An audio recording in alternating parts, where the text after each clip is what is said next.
I raised 4 financially savvy men, and I am going to share some stories and lessons that set them up for financial success early on.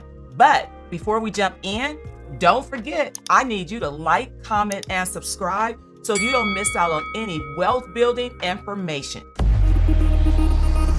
The first lesson that I taught my kids is to give them cash versus debit cards. When kids actually see the cash leaving their pocket, it gives them a visual effect of being broke. And kids do not like to be broke. So making sure that you can have them with cash, allow them to pay for something, is going to teach them what it feels like for their money to leave their hand.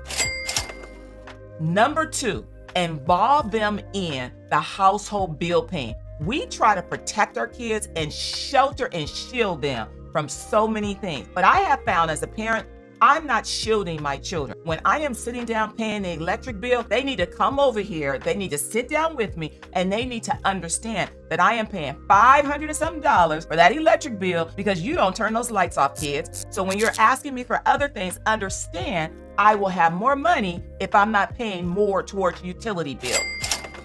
Third thing is allow them to be a part of the decisions around how you spend money. When it comes time for entertainment in our household, when our kids was little, I would allow them to make a decision. We have $100 or $200 or whatever that amount is to go out. Do you guys want to go to a movie, get popcorn? Do you guys want to do a movie at home, go out to eat? When they are part of the decision making, they start to understand how much things cost.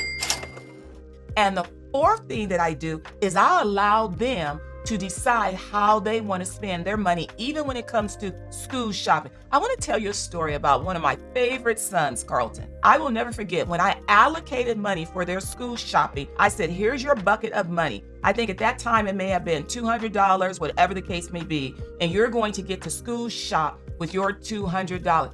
Well, my son likes high-end things. He was able to buy one pair of shoes because he wanted those expensive Air Jordan shoes, and they were over $100 and some bucks back then. Oh, so you want to spend $100 and some on shoes? That means that we're gonna be getting your pants and your shirts from probably not even Walmart, probably from Goodwill, because you spent all of your money on shoes. And then when they didn't have extra new clothes to wear, he was like, I don't have any school clothes, but you got a good pair of shoes on your feet, son. See, that lesson taught them the value of money. And I did not go out and buy him more shoes. I did not go out and buy him more pants. I did not go out and buy him more shirts. And don't be messaging me talking about that wasn't fair and you're not a good parent, because I am, and he's fine today. But I wanted to make sure he understood the value of $1. And no, I didn't let him wear his brother's pants and shirts. Nope, you're gonna wash that same pair of pants and that same shirt. Because here's the thing, parents.